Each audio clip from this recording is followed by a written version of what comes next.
Big welcome along to Access All Areas. Matt Neale, how are you doing today? Thanks very much, David. Yeah, nice to be here and looking forward to this chat with both of you tonight. As are we. As are we. You come held in high esteem. So, yeah, we have, well, we'll get to it, but we have a very much a Lakeland veteran in our midst. So, but we'll get to all that. We'll get to all that, won't we, John? Most definitely, yeah. And I think the whole reason we're doing this is to give people who are either coming back to the lakes or coming for the first time in July to take part in both the 50 and 100 event a wee flavour of what it's like. So we're very lucky to have Matt with us tonight. But we do like to start. We have started all of our chats thus far, Matt, with, can you describe the Lakeland 50/100 in 3 words? I would probably say anticipation, desperation, relief. And thank you very much for your time, Matt Neale. Yeah, that's it. So that is very much 3 distinct chapters. I love it. Okay, we might return to those 3 words at some juncture, Matt, during this chat. But yeah, you maybe read my brain round about this time last year. So the release part hadn't come. That's the afterwards. Well, what we're going to try and do is kind of pick your brain on behalf of all the listeners and indeed viewers of the YouTube channel, to try and unearth some of your insight from over the years that you've taken part in the Lakeland Ultras. And we like just to start off with finding out a wee bit more about your story. How did you end up there? How did it come to be? Yeah, well, I suppose going right back to my early years. I'm 51 now, but I grew up in South Birmingham, in the West Midlands, and I was really fortunate to be in a great, fantastic scout troop, great scout unit. What scout unit? In South Birmingham, that was 2nd Alton Scouts. 2nd Alton Scouts. I was also a Boy Scout, so. Right, yeah. And we were lucky because our leaders were only probably 9 or 10 years older than us, and still in touch with a couple of those nowadays. In fact, one lives in Helensburgh, up your end of the world. But yeah, and the good thing about our scout troop was that we really got into backpacking and camping. So once a month we were off backpacking somewhere, and that sort of just, set the scene for me, really. So I'd got all this sort of backpacking going on, which was, wasn't really bothered too much about school. It was all about getting away on a weekend somewhere with the sort of with either just me mates individually or through the scouts. And then on the other half, the other sort of other side of that, my dad was a road runner, so he was getting into doing marathons. So he got into Birmingham Marathon as it was, and he did a couple of London marathons, and I've got some great memories of sitting outside the main post office in Birmingham all night, waiting for the post office to open at 8 o'clock in the morning, whatever it was. So my dad could hand in his handwritten application form that he'd cut out the Birmingham Evening Mail. And it was on a first come first served basis, and sort of sat on deck chairs that my mum had packed us off with, with a couple of flasks and blankets all night, and just with a big queue of people around some dodgy part of Birmingham, but it was just brilliant. It was just these sort of experiences just stay with you. And then I started doing a bit of going out with my dad a couple of times a week, doing a bit of running. And then I remember someone mentioned the Carrymore Marathon, this Carrymore Mountain Marathon, that sort of seemed to combine a bit of running and backpacking almost. So a couple of us entered that. In fact, I think the first year I did it with my dad, and if people know the format of those mountain marathons, the Carrymore is now the original mountain marathon. But we set off with 2 60-litre rucksacks.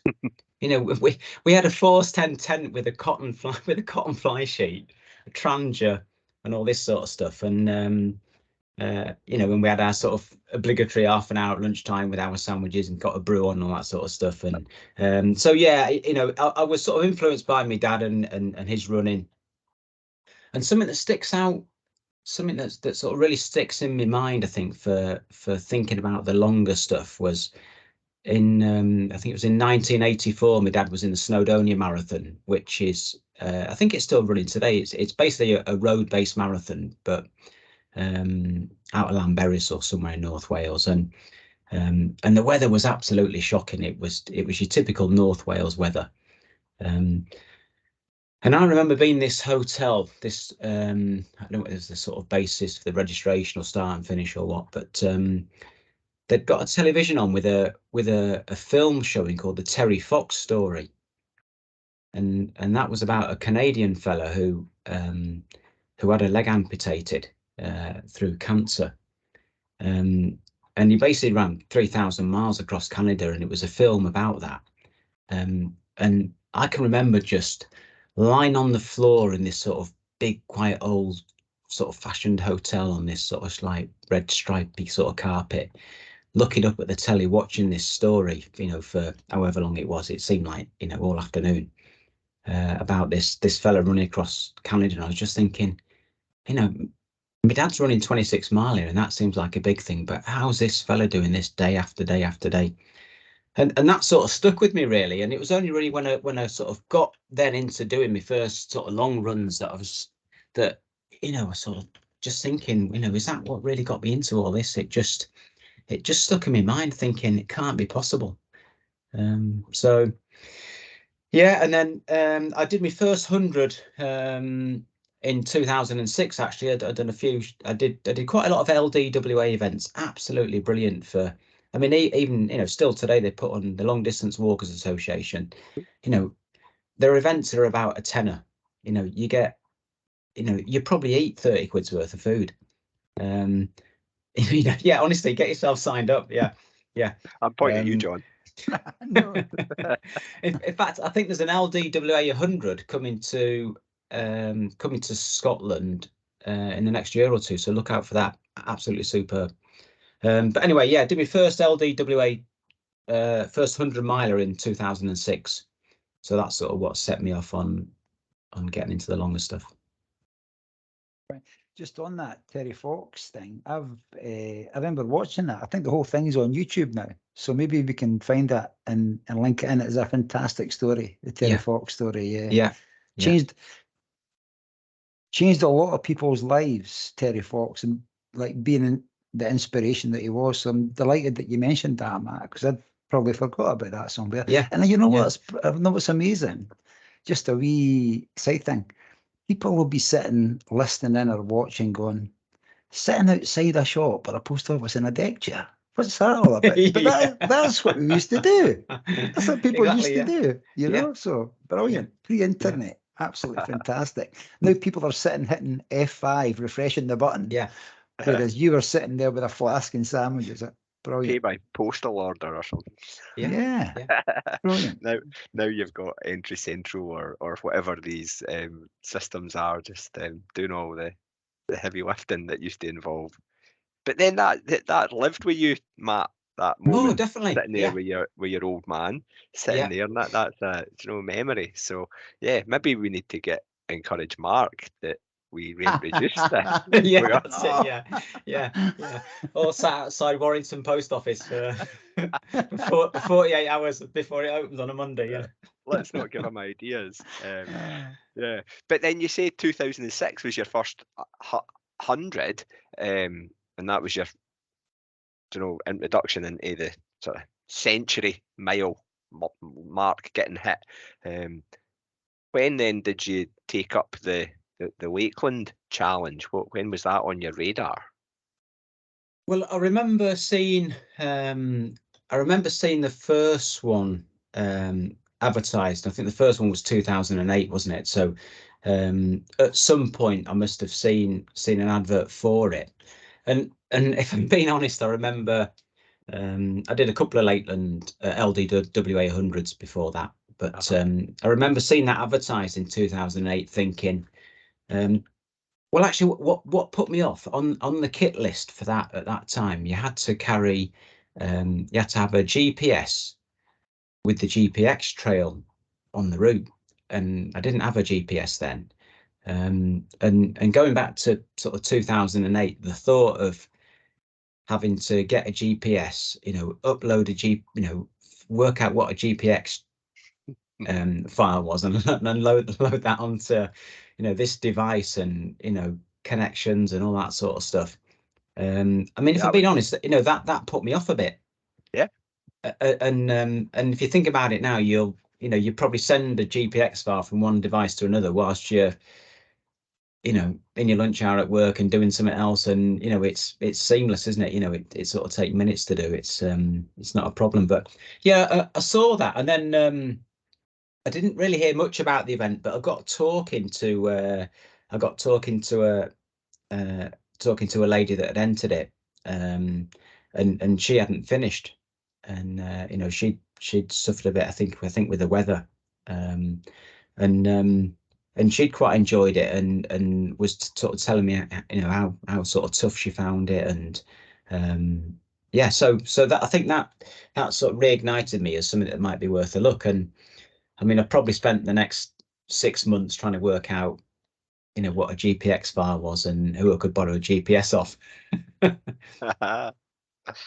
And then, so was it 2009 that you? Sorry, yeah. So yeah, that took the led me on plunge. to 2009. Yeah, the first one. And then you've enjoyed it that much, you've been back a couple of times. Or maybe it's I don't know if that is maybe a case of going back and retrospectively enjoying things that were actually horrible at the time. I don't know. Yeah. I mean, I got on that first one, and I think it was very different to how it is now, and it's almost it's difficult to remember what it was like, because it gradually changes year on year. But yeah, it was out of the Sports and Social Club in Coniston, so just down the road from where it's at now.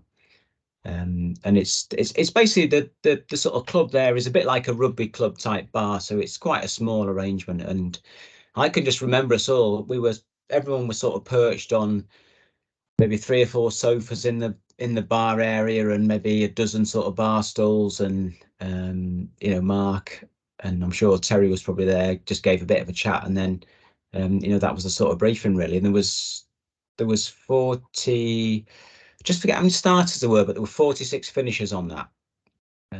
So a couple of hundred starters then, when probably. Yeah, probably. And it was all still Friday at tea time set off? It was. Yeah, Friday at tea time. Yeah. I think the times moved a little bit, but it's always been a sort of Friday night arrangement. So, and then that first experience was enough to attract you back the following year, yeah? And how many times have you been back in total now? Yeah, very much, because I mean, what was quite interesting on that first one was I bumped into I got chatting to a lad just coming out of Wasdale. It just got dark as we were coming out of as we were coming out of Eskdale, going towards Wasdale, and I saw this fella struggling with his glasses, trying to take a bearing over towards Burnmore Tarn, and I'd got my compass out, and I just shouted at him. I said, "Oh, don't worry, mate, I've got my compass out, just tag along with me." And that was a lad called Jess Palmer, who's about 10 years older than me, but he's done a lot of stuff, and we've sort of been best of mates since, and we've kept in touch, and we've sort of been to runs all over the place, we're all sort of over Europe really, and he's sort of tailed off his running in the last few years, but he's done loads of support for not just me, but for people on Bob Graham's and all sorts of stuff. And him and his wife are just absolutely fantastic, and that's been a great experience. So that's for me, for sort of meeting Jess, and funnily enough, his wife Andrea, and my partner, also called Andrea, which obviously doesn't get confusing. They were both waiting at I think a couple of checkpoints en route and at the finish for us, and sort of both agreed that that neither would spend any more time ever waiting for us again, because it was just painful with them hanging around in cold, wet weather for us to turn up. So I want to say something, Matt, that I got chatting to a lad, and not just at Lakelands, at loads of ultras, how many connections and lifelong friends has been started with that. I just got chatting to a lad, we were both maybe either struggling or we were both feeling good, and we were tagging, we were moving about the same speed, and then you end up making this connection, and you're just like you've just explained, you're you sounds like you've spent some amazing experiences with Jess over the years since. Oh yeah, absolutely fantastic. Really good. And I've been lucky enough over the years to help out all sorts of people on various sort of running challenges, and I think the good thing, one of the things about that is a lot of these people that I've met have come through, all these hundreds that have been involved in the Lakeland, and it's just great, really. It's it has been a big part of my life, and an absolutely fantastic part, so I'm keen to try and keep that going because it's good. So I'm going to press you on this one. How many times have you been back? That was my original question, Matt. All right, yeah. So I've had 13 starts and 13 finishes. So I was glad to get that number 13 done last year. So does that equate to every year since that it's been on, despite with the minus COVID year?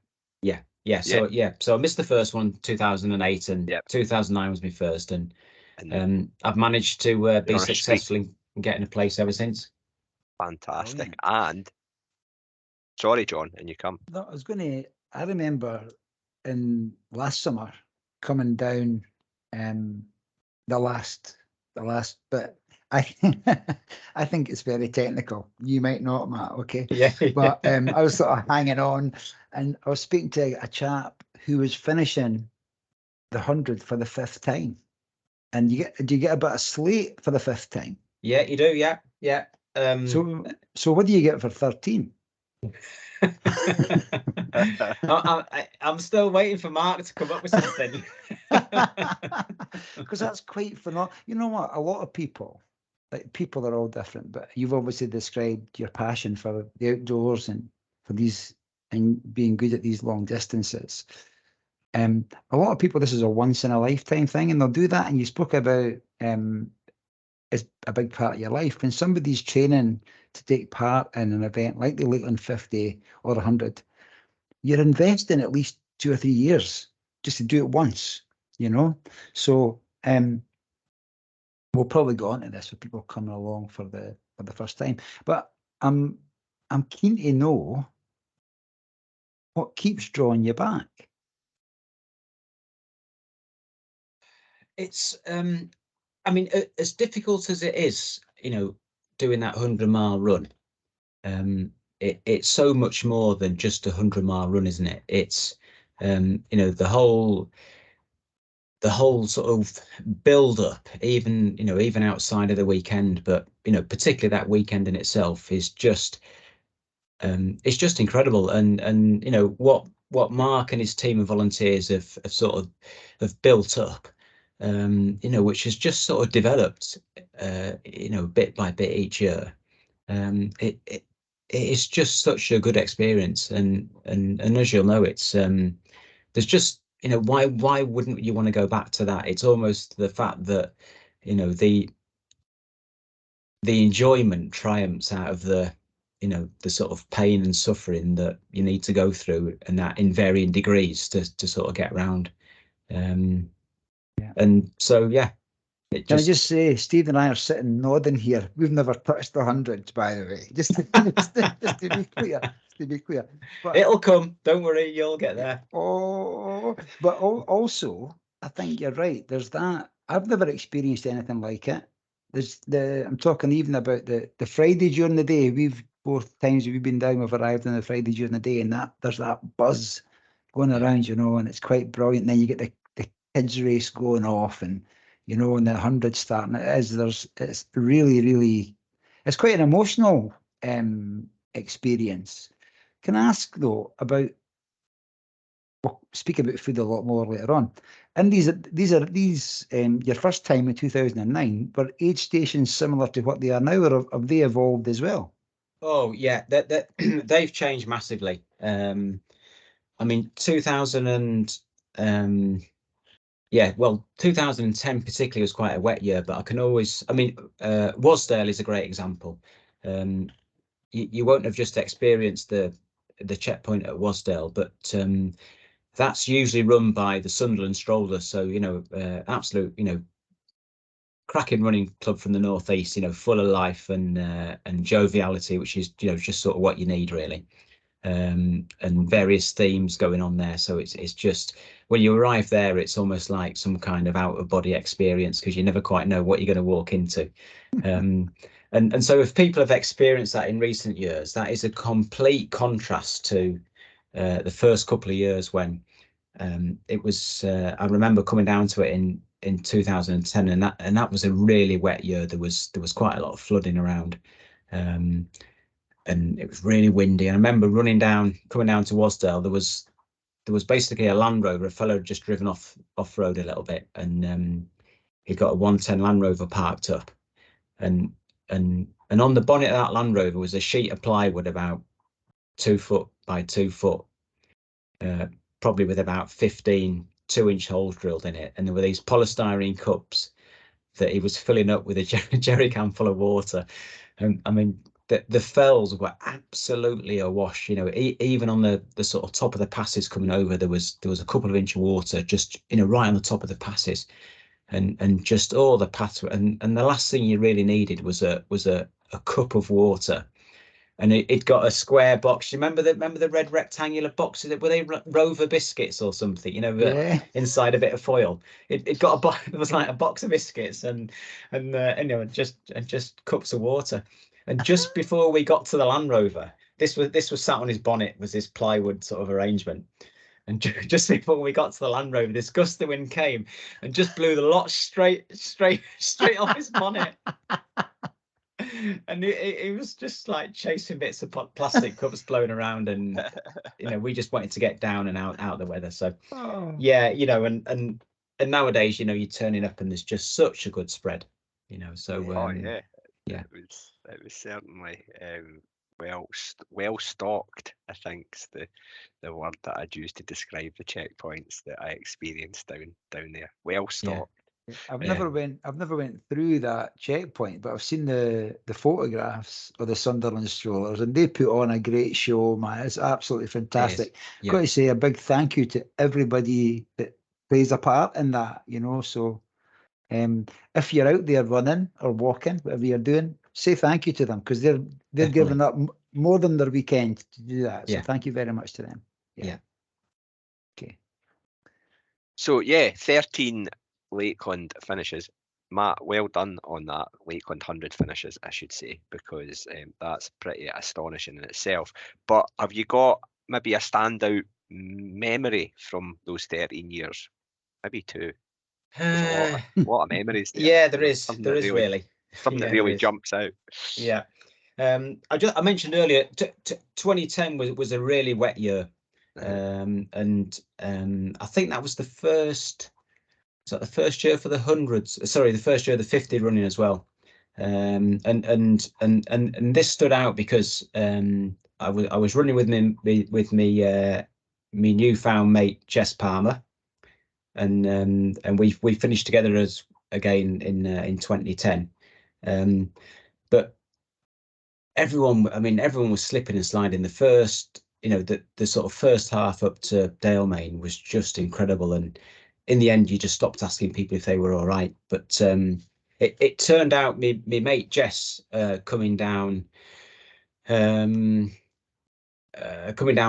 Pass, during one of his falls, he broke his wrist, sort of unbeknown to him at the time. It was just another injury, and he was sort of moaning and groaning about it a bit, but we just sort of pushed on, and he actually finished, and eventually called off at Westmoreland General Hospital on the way home and on the Sunday, and got his wrist checked out, and that they were convinced it was a result of being on the lash on the Saturday night somewhere, you know. And I'm sort of saying to him, well, you know, have you done much then since you broke your wrist? And well, you know, about 80 miles, I think.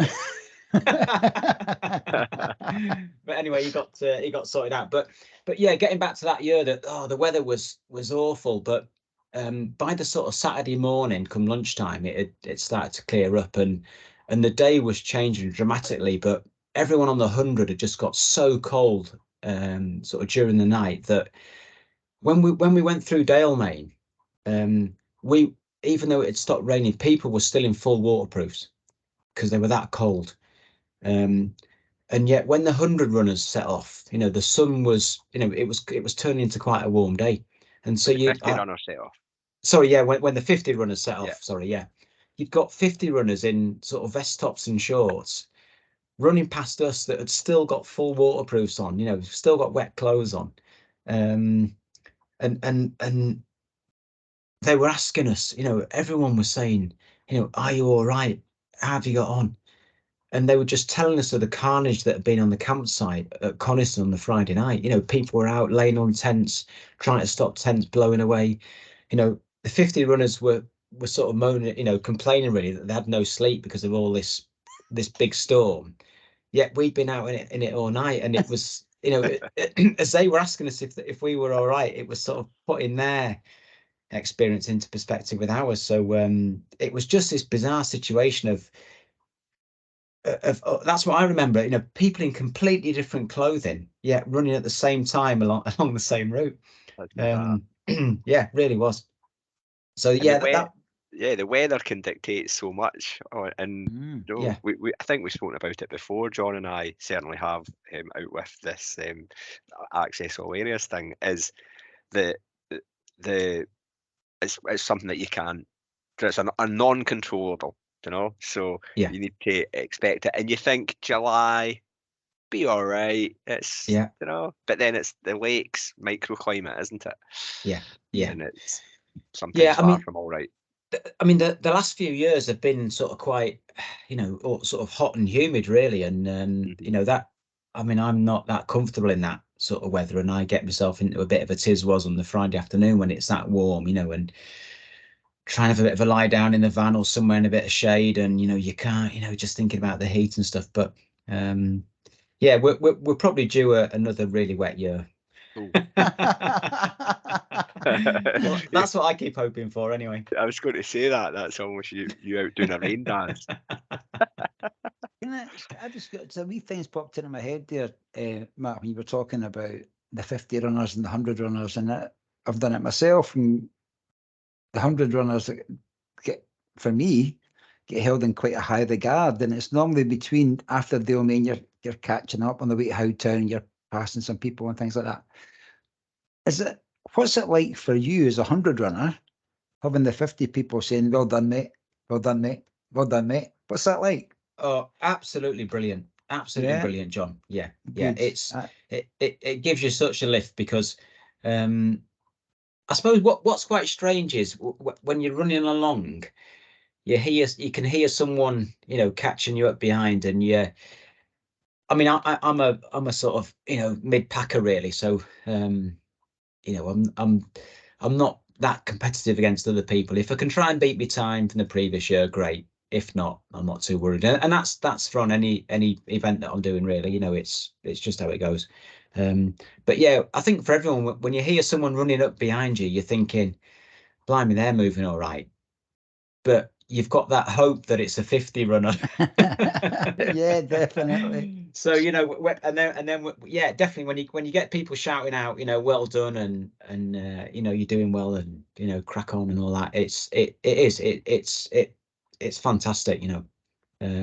It gives you a bit of a spur, and then, you know, you might try and hang on a little bit if, you know, if you're on a bit of an uphill somewhere, and you know, even your pace. So yeah, it breaks up the monotony, if you like, and just, you know, because you know what it's like, you get sort of daydreaming, and you can get off in your own world sometimes, and you know, then all of a sudden you're snapped out of that, and you've got a real lift, and So yeah, I mean, you know, every 100 runner would say the same. You know, it's just it's absolutely great when, you know, and you know, even the first 50 runners through, you know, that are obviously watching every second on the clock. You know, they've all got time to, you know, just slow down a bit and give you a pat on the back, or, you know, maybe hold a gate open for you, or just shut a gate for you, and that kind of thing. It's lovely. Yeah, I think that's one of the things that's quite, certainly in the running sense, it's quite unique to the sort of trail running, ultra marathon running, whereas like, and I've got a lot of good friends who are road runners, but there's no time for these niceties when they're just like speed all the time, you know. But there's a real camaraderie, I think. And certainly at the lakes, I've noticed that, and it's a lovely thing. Sorry, Stephen. Well, you just mentioned something there, gates, and it popped styles into my head, and those for 50 runners anyway, the stone sort of styles, just as you're coming into Kentmere.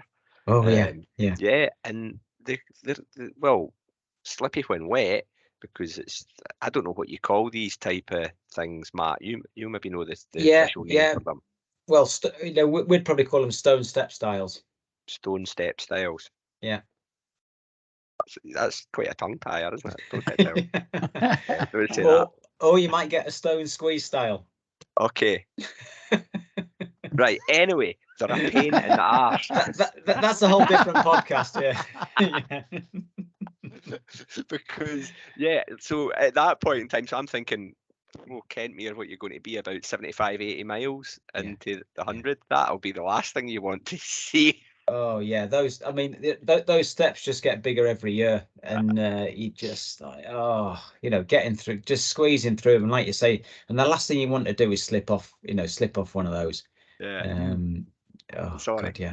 It came at my head when you mentioned gates and styles. It's like, so you might be pushing 100 runner up those. Yeah.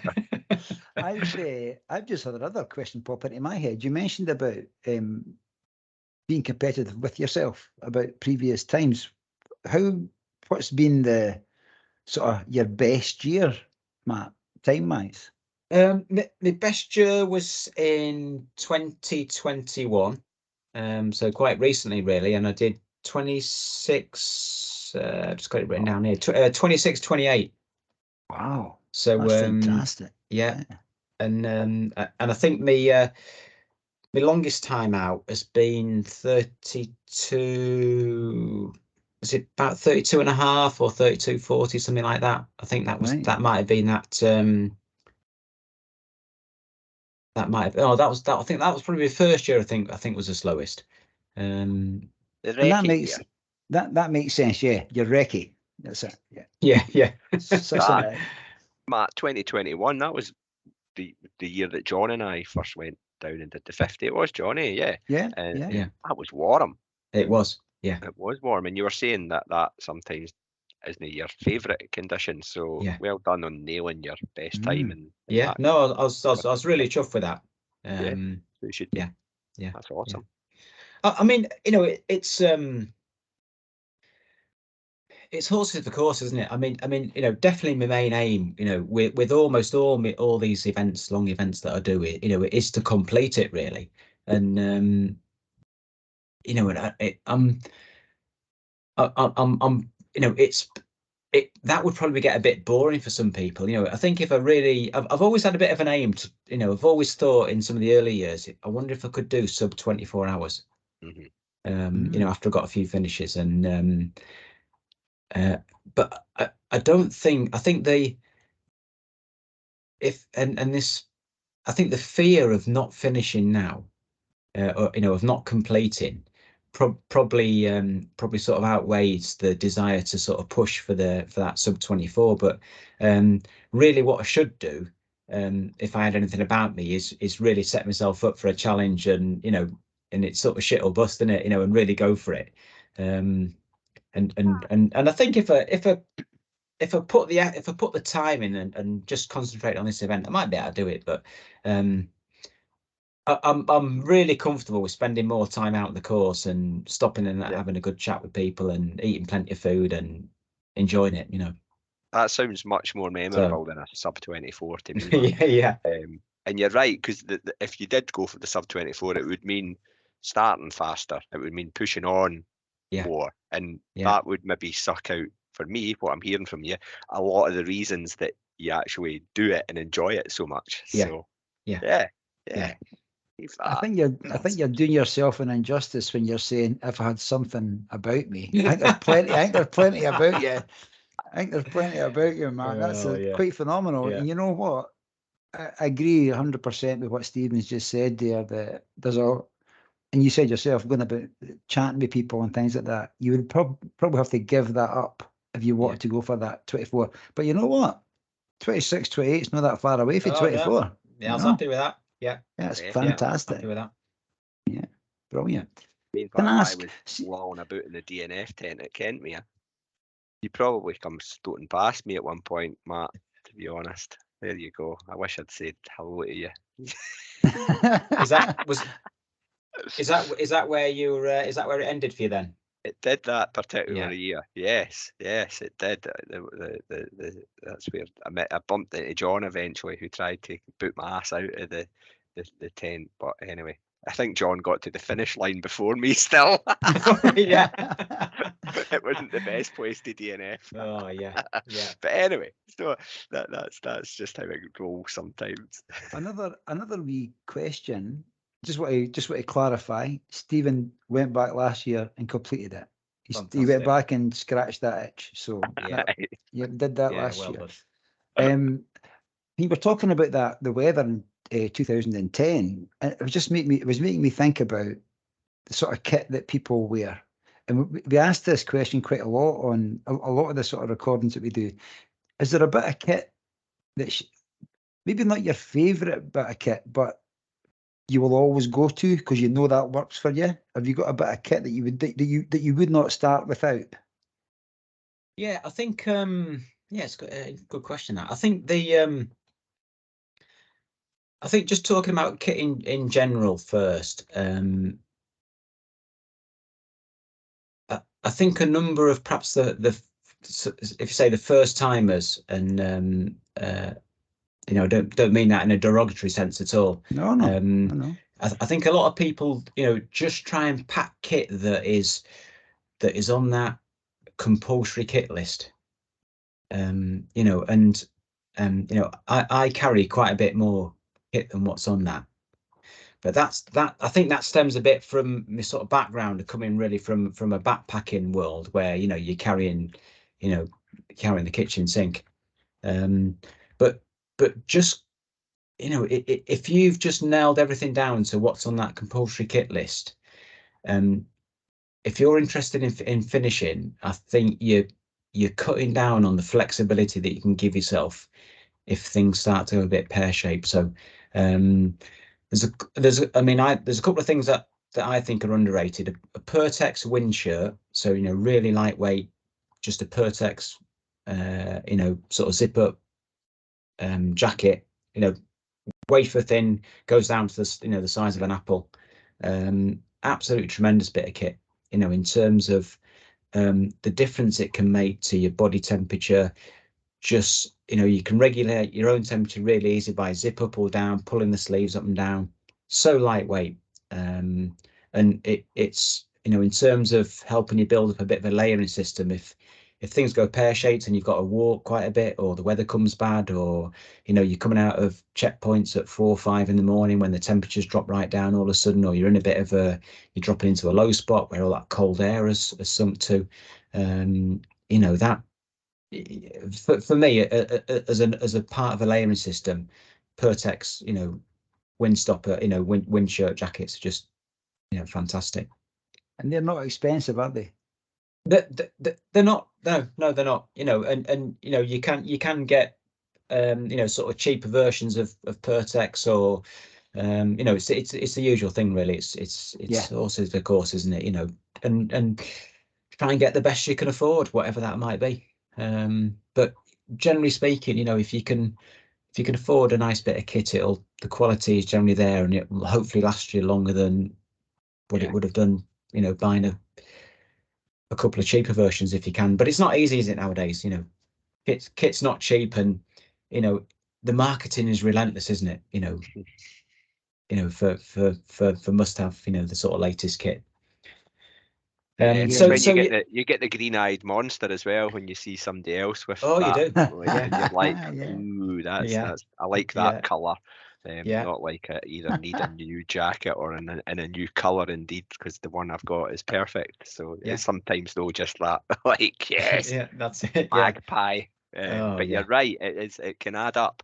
It can add up. And like you said there, it was real interesting actually what you're saying, Matt, that you take more than what is in that just bare minimum requirement kit list. Now that bare minimum requirement kit list is quite thorough as well. There's quite a lot in it.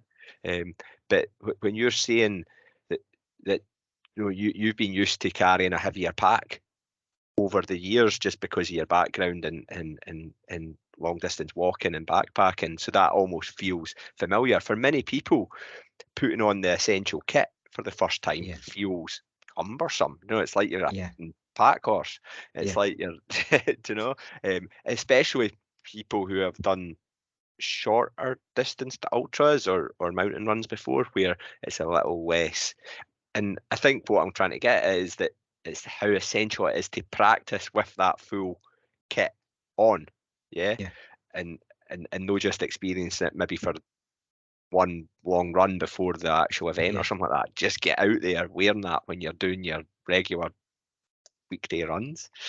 Definitely, yeah, without a doubt, because I think there's a couple of things there, Stephen. You've got the weight of it on your back, and that obviously has an effect on everything. And then you've also got, you've got time then for your body to get used to, having that pack on, and you're just, your skin will, I don't want to use the word sort of harden up, but your shoulders, your hips where your straps are, and all the rest of it will just get used to that. And just as you want to be running, you want to be training in the shoes that you're going to run in. You want to be making sure you've had that bag on your back for hours and hours and hours in all sorts of weather, whether it's red hot or absolutely chucking down in the rain, with your waterproofs on, with your t-shirt on, just so that it's almost like your second skin for and then when you do go on your first run after the event, once you've also the legs have recovered and you feel like Usain Bolt, because you've it's lovely, isn't it? you shed it and you're like, check me. You fly along, don't you? It's just like a 20-second 100 meters. It's like it's like a caged animal set free, isn't it? You just think you could run for weeks. Just you feel like some sort of Kenyan runner, don't you? Like you're going around your local streets, over the hills. But, so you've got that to look forward to afterwards, guys. That's a good Thank point. You, Matt. Yeah. John, where are we on our extensively researched and well laid out question set? No, I think it's brilliant that what Matt's just been talking about with regards to kit, because people coming for the first time, they'll still be a bit unsure about what to do, and they'll be trying lots of stuff. And if they're anything like me, they'll have piles of stuff and they'll leave a bigger pile at home than you actually take with you, because you've got to carry it all. So it's good to, and for those who maybe haven't started thinking about it, now is the time. Don't leave it any later than just now. What would you say? And maybe you spoke about 2010, and it sounded quite horrendous, certainly for that guy with the Land Rover with the water and the biscuits. But what's been your most challenging year, Matt? Or has there been a most challenging year for you? Well, I think if I'm being honest, John, I found last year quite tough, and I'd had quite a busy year last year with, I'd done a number of events sort of leading up in the first half of the year, and I just sort of, if I just come off the boil a little bit with thinking, it's only the Lakeland 100. I just turn up every year and get round it anyway, so I've no need to worry about that. So I was sort of busy doing other stuff. We'd seen quite a few miles on long events, and I'd been around the Paddy Buckley round about a month before the Lakeland 100, and had a bit of a close run thing on that, but got round. And then on the 100 last year, I got over to Eskdale. So what we're on there, about sort of 15 miles in, thinking, oh, my legs are feeling a bit heavy here.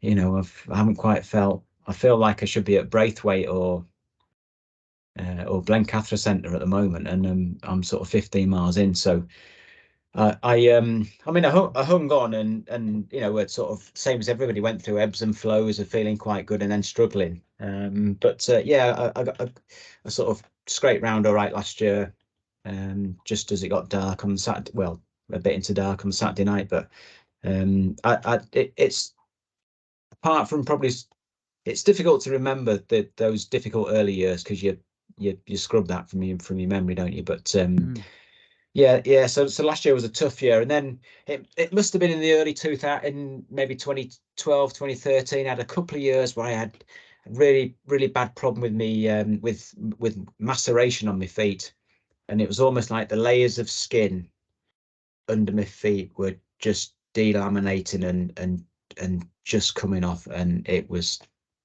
terrible. And I've managed to get through that now and resolve that problem. So okay, wait a minute. How did you resolve that? Well, after about 5 years of trying different things, what I realized that would work for me is pre-taping my feet. Okay. So I've just come up with a system now that seems to provide some protection, but not tape my feet up so much so that the tape can add to the irritation, and tape can rub on other tape, you know, and so on and so forth. So, you know, you could wrap your feet up like a mummy and think you'd be fine, but you know, that would just cause another problem somewhere else. So yeah, it particularly in terms of keeping the maceration at bay, where your feet are just wet and, you know, from the ground conditions and rain and all the rest of it, passing through thaws and things, and then getting quite warm and humidity, and you know, they never really dry out one way or another. But yeah, that maceration, that, you know, for me, that's what's really nearly been a showstopper a couple of times, where I've just had to keep on going, and been awful. On that, one of the things that I've often heard is somebody saying, if there's an issue, stop and fix it. But when it's something like that, what do you do? Do you just plow on? It's difficult, isn't it? Because you need, I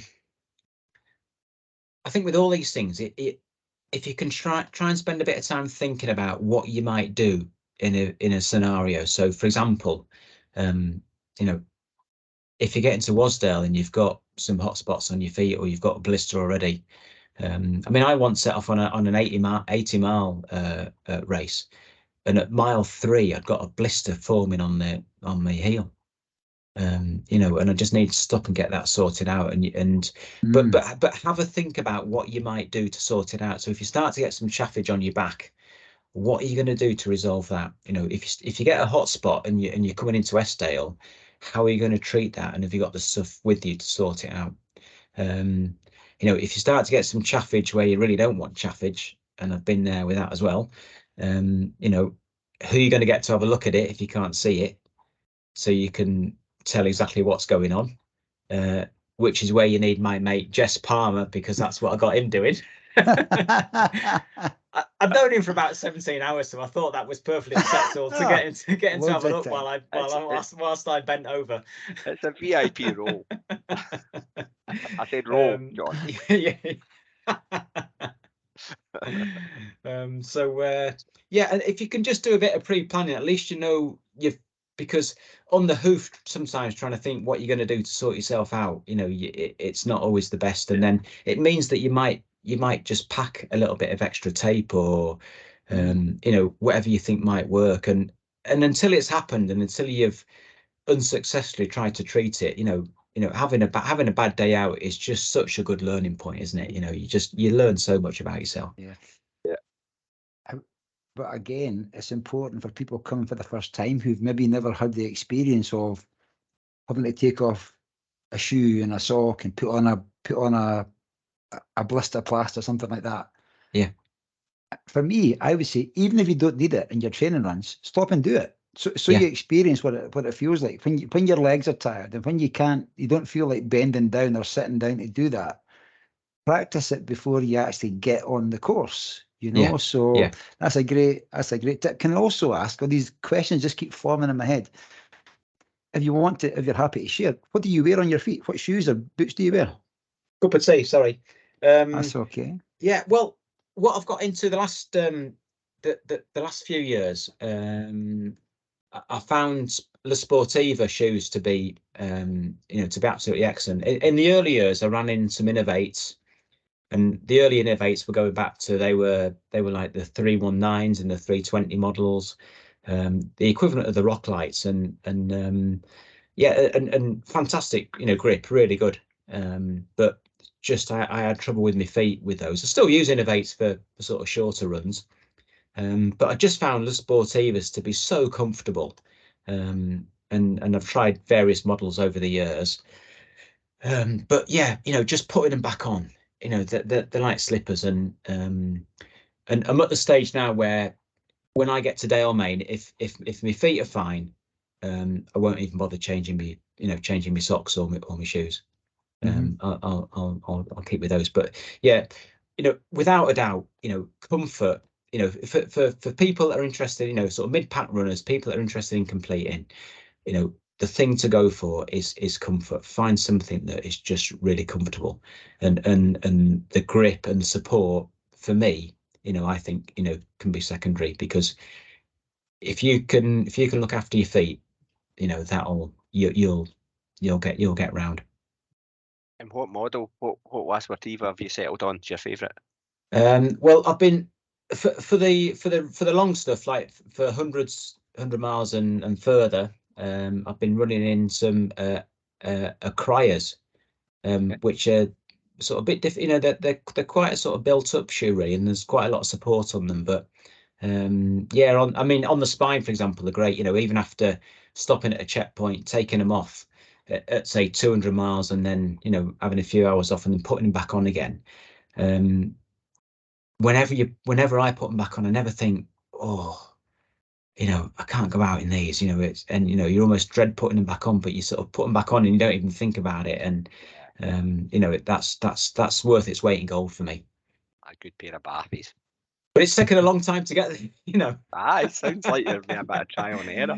I was even interested in your how long it took you to pinpoint the methodology for taping up your feet. That must have been a lot of iterations of different, it is, and unfortunately, it's like, if you haven't got it right and you try and sort it out, when you're midway through the race, it's so difficult, because your feet, and you can get your shoes off and get your tape off, but you can't ever really dry your feet properly. You've got to put wet socks back on. Carrying a pair of dry socks, it is a great tip, because at least then if you are fiddling around with your feet, putting Compeed on, putting a bit of tape on, trying to keep that in place and get wet socks back on is a nightmare. And for the sake of, how heavy is a pair of socks? I don't know. I don't think I've ever weighed any, but 100 grams or so. For the sake of carrying that extra weight, for most people, whether you carry an extra 400 or 500 grams in your bag is not going to make the slightest bit of difference about whether you finish or not. Try a pair of socks. And leave behind that 3 bags of Jelly Babies and put some socks in. You don't need 3 bags of Jelly Babies. There's plenty of aid stations on the course. So. Take both, John. Take both. Yeah, definitely. Yeah, don't underfuel. Do not underfuel. That's the thing. Do not do that. Yeah. No one ever, ever didn't finish because they'd eaten too much. Oh, now we're talking. You know what I mean? You can have that one. We've moved on to food quite neatly there, which is where John's been wanting this conversation to go for the last hour, Matt. So let's just be upfront and honest about that kind of stuff. Yeah, we like to find out what our guests use to fuel their adventures, and so what works for Matt Neale? Right. Well, I'll start this off by saying I've only ever had 2 gels in my entire life. Yeah, ever. Okay. So this is not an advert for any gel So company. this is not an advert. That's it. Sit in your butts, boys. Yeah. So without a doubt, the good thing about the 100 and the 50 is, the food choice now at the checkpoint is just incredible, isn't it? Whatever you might be fancying, it's there, and there's plenty of it. For sort of on the run, really. I like a bit of chocolate. So I'll carry a few sort of snack size Mars bars, Snickers, whatever they're called nowadays. A few little chia charge bars. Quite like. I find the full size ones a bit overpowering, but you can get the smaller versions. Yeah, they're great. In fact, I'm pretty sure you got one in your little bag. I think you did. Start. Yeah. Because I think I put mine in my race vest. Yeah. Chia charge. Yeah. I quite like those naked bars as well. And if you shop around a bit, you can quite often see those sort of 2 for 1. So get a van full of those when you see them on the discount yellow label. John's currently typing all this out because and then hard at work. Adding my notes in. A mate of mine put me on only a couple of weeks ago. Have you tried those Velo Forte bars? They're a bit upmarket. They are, but they're nice. Yeah, they're upmarket. Yeah. We had spoke with Reenie. Was it Reenie? Yeah. Reenie McGregor, who that's her profession. Okay. Nutritionalist. She was on the podcast. In fact, it's well worth a listen just for the font of knowledge that she is open and with. And she was singing the praises of Velo Forte. Both the gel, she puts the gels in her water, so she doesn't take it as a gel. She uses it to dilute her water. And the bars, which have got like a Turkish delight sort of. Is that the ones that I know they've got a few, maybe I'm on the wrong things, but they've got things that almost taste like little Turkish delights. Yeah. Little gel blocks, but I don't know if these are the ones that you're on about, Matt. Yeah. Well, I mean, what struck me about those was that they've got a nice bit of flavour, and it's just, I think for me, the key is just having a bit of variety and just something to sort of liven up your mouth again and change the palate. Yeah, exactly. Yeah.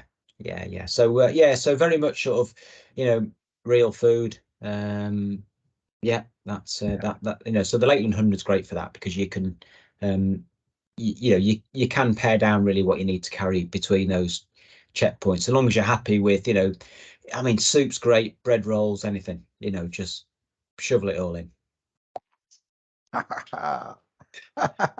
Brilliant. Now, one of the questions we had was about sleep, but you know what? I think you're maybe well accustomed to being on your feet for that type of length of time, and you're not thinking about sleeping. So, just as a wee query though, do you, the week of an event like the Lakeland 100, do you sort of bank some sleep? Do you in the days prior to it? Do you rest up?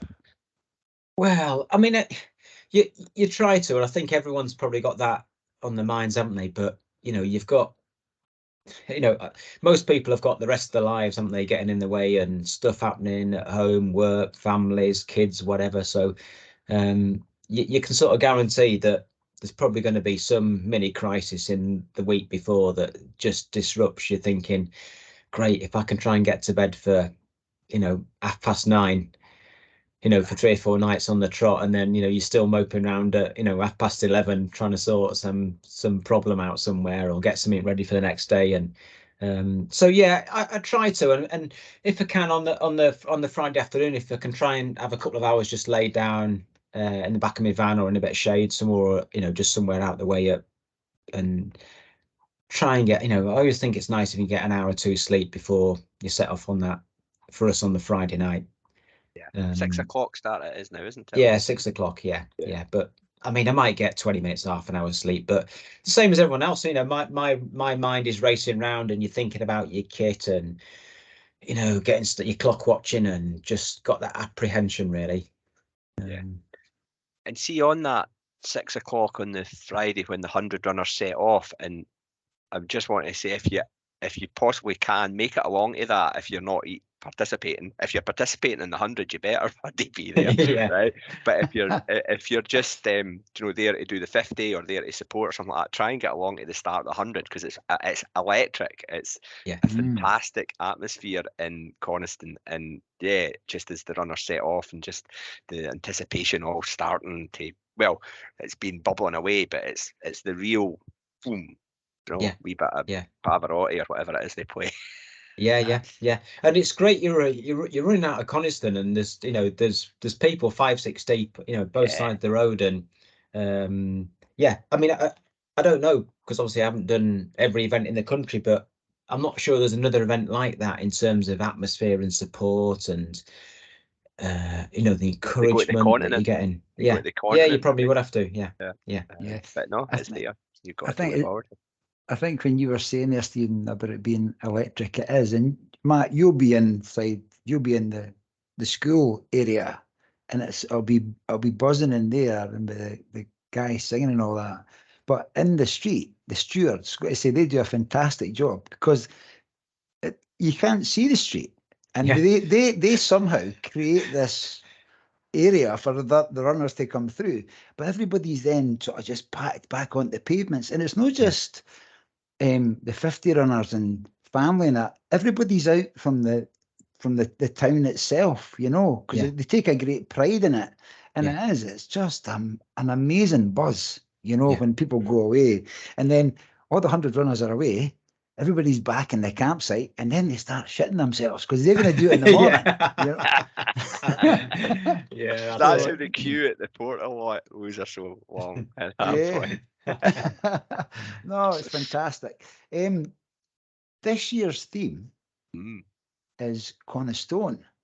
Have you seen some of the preview stuff? Yeah. Have you seen some of that?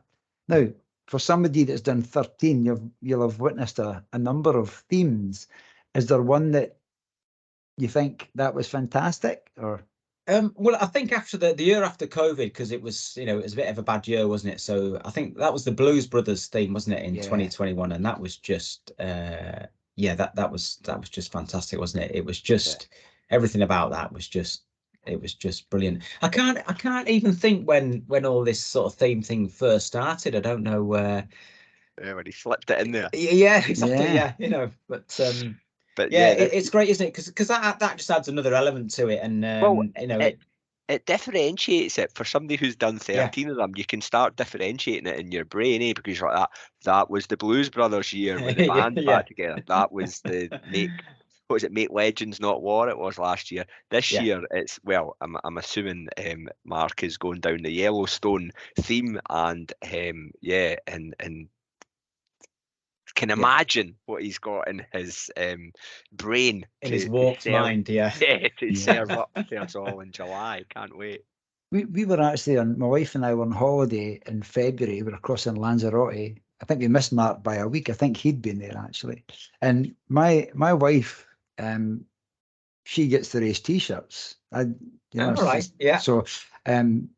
So she was wearing that Blues Brothers one, and this woman stopped her and she said, "That's a great t-shirt." That she obviously recognised the Blues Brothers, but it was the line she recognised that Stephen just said it. We're getting the band back together, and that was so appropriate after that COVID year. It was great. It was quite an emotional one, and it was great. We spent a bit of time, and it was brilliant. This woman was saying to my wife, "So do you run ultramarathons?" And I'm like, "I'll just watch this, see what she says." So we're looking forward, but Steve and I have discussed this. We're expecting some form of Stetson to appear at some point this year down in the actual, I'm going to say the fairground. It can be like a fairground. It's not a campsite. The Wild West. Bit of gunslinging. Yeah, brilliant. Superb. Now, you've given, sorry, Stephen, I'm jumping in. You go. John, jump in, man. You always do. So don't okay, I do. I'm bad. I'm bad for it. A lifetime. Okay. You've given loads of tips already, and for people who maybe haven't recognised them, go back and listen again, because this has been jam-packed full of great advice. But is there any advice you would give to anybody coming for the first time, Matt? I think the main thing is, I'd say to people is, make sure you've got that, have that confidence in your own ability, believe in yourself that you can do it, and there's a few reasons for that. If you've got any doubt, that will come out at some point, and that'll be the arrow that gets stuck into your back. Very topical. So yeah, that'll come back to haunt you. And over the years, I've heard people say things like, well, I'm going to get to Braithwaite and see how I feel. Well, I can tell you now how you'll feel at Braithwaite. You'll feel like a bag of shit. Right. Whether you're the first runner there or you're the last runner there, everyone gets to Braithwaite thinking they've either gone too fast, it's been too hot, it's been too wet, whatever. So have no doubt that you're not just going to get to Braithwaite or wherever and see how you feel. You're going to get all the way around back to Coniston. But you can't just wake up one morning and think, right, I'm going to be confident and I'm going to do it. I think that confidence comes from, the physical training that you put in, your sort of preparation of your self-management. So, how are you going to get on with your nutrition? How are you going to get on with your eating and your drinking? How are you going to, keep doing a self-check every half an hour? Think of yourself as like a car dashboard, and if you've got any of these warning lights coming on, then you need to start taking a bit of notice. Don't let that orange light turn into a red one. So just keep on top of how you're feeling, how you're eating, how you're drinking, what's your pee like when you stop in. Just keep an eye on everything. And then I think, if you can just keep your eye on that, I think you'll have a, you'll have a good chance of getting around. But yeah, don't, be confident and don't let that, when you're stood at the start of that 100 and, it's a long 10 minutes when everyone's out with you two lads, up on the pavements, it's a long 10 minutes and you can see everybody looking at everyone else thinking, oh, their bag looks small. What trainers are they wearing? They've got 2 layers on. I've only got 1 layer on. And, people's eyes are everywhere. And I think if you're not careful, you can just put a bit of doubt into your own mind. But don't worry about what everyone else is doing. Be confident in your own ability. And, that's all you need to worry about. That was great tips. John, you've said that the episode's been full of tips, which it has, but I love that self-check every half hour comparison to a car dashboard. Definitely. Yeah. Love that. Thanks, man. And in case somebody maybe missed what Matt said there or thought, did he really say that? Yes, check the colour of your pee. It's very, very important. And it's a great sign to regards to how you are, So, no, but that was good. I love the analogy of the car as well. That's a great, Stephen used that the other last week about something about petrol spilling onto the forecourt about a car. Oh, I did. That was... yeah. So, but yeah, no, it's brilliant, Matt. Thank you very, very much for that. Yeah, fantastic. Yeah. But yeah, I mean, and the other thing, that Lakeland 100, it's a tough 100 for your first 100. If you haven't done one, once you've done one, you know you can do it, and that is a massive step to get over. You're physically capable of doing it, and when you haven't done one, I've always said it. It's a tough 100 to be doing for your first one. If you can find another one to do, such as one of the LDWA 100s, that are probably easier because there's less challenging terrain, there's probably more checkpoints, you've got more time to finish, then I'd recommend that. But lots of people come straight into it and are successful. So that's great. Cool. Do you partake in the Sunday presentation? I do.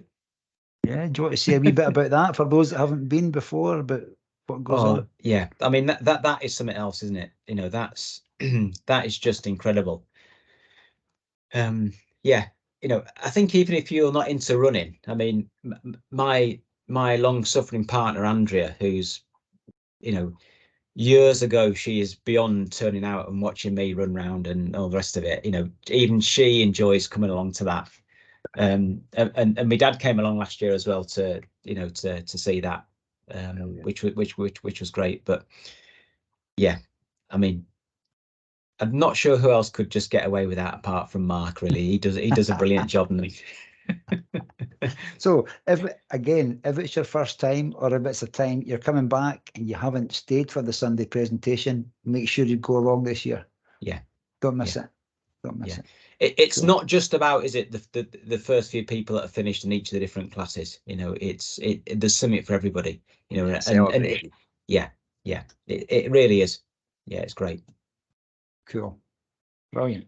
Well, I think we've picked Matt's brain, hopefully on behalf of everybody watching and listening, pretty well. And Matt, thank you for being so gracious with your time and your knowledge and insight that those 13 finishes have equipped you with, because I've learned hunters, as we say, hunters. And I know that John will be exactly the same. He'll just he's been scribbling down like a madman. You seen that? I'm thinking to myself, John, what are you scribbling down? I'm thinking that John's got a real seed planted for the 100, and I think you've maybe just watered it some, Matt. Never say never. Oh. It's all food. It's all food stuff. I know it'll be all food related. He'll be writing down what his takeaway order is tomorrow night or something. No. There's loads of stuff in here about managing feet and things like that. All wee things, because I think if you listen, you're learning all the time. And you speak to somebody who's been there and done it 13 times. We're very privileged to get that opportunity to do that. But we've got one final important question to ask you, Matt, and it is about it's a musical question, and we ask you for a song that sums up your Lakeland experience, the Lakeland experience. So yeah, over to you. Well, the people that know me will know I'm probably one of the least musical people you could ever meet, but I think I'll link this back to the Terry Fox story, because there was a track in that by a Canadian artist called The Runner, and his name was Ian Thomas, and I've only just recently in the last couple of months sort of rediscovered that when I was thinking a bit more about this Terry Fox story. So but what came to light when I was listening to that was Manfred Mann did a version of it a couple of years after, that's got a bit more bit more of a rocky sort of and a bit more of an edgy vibe to it. So both versions are pretty good, but yeah, you want to have a listen to that, and it just sums up, running through the night, sun setting, sun rising. It's just I'll be disappointed now if Mark doesn't play that this year at the at the start of the presentation, or just a bit of background noise, just a bit of background noise when the Portaloos are getting delivered or something, you know what I mean? So the important stuff like that. Have a listen to that. It's the words are pretty good. So pretty powerful. Sounds Look forward to listening to it. Yeah. John, we'll need to maybe make a wee playlist up for these song submissions that we're getting from our Access All Areas guests. Access All Areas playlist, yeah. I love the way, Matt, that you seamlessly tied up the start and the finish with the Terry Fox. That was absolutely fantastic how you did that. So thank you very much for that. Thank you for bringing that back to my attention as well. And thank you for your time. We probably could speak for another hour and a half, I've really enjoyed it. It's been great chatting to you. Brilliant. Thank you so much. And I have to ask, are you going to be there in July? Do I need to answer that, do you think? Well, you know what? I think I'll see you there. Down and look very much forward to seeing you. Yeah, you'll spot me. I'll be the guy standing with a bag of chips as the hundreds are going up. I'll be that guy. He's not joking either, Matt. No, we look forward to meeting you in July. Can't wait. You might be overtaking me, John, on that final descent back into Coniston. I don't think so. Hey, John. As you're gambolling down the hillside past me. That sounds more accurate. No, thanks, Matt. That's been a real thanks a lot, fellas. Really enjoyed that. Catch you later, man. Yeah. Good luck with the rest of the podcast. Thank you. Thanks a lot.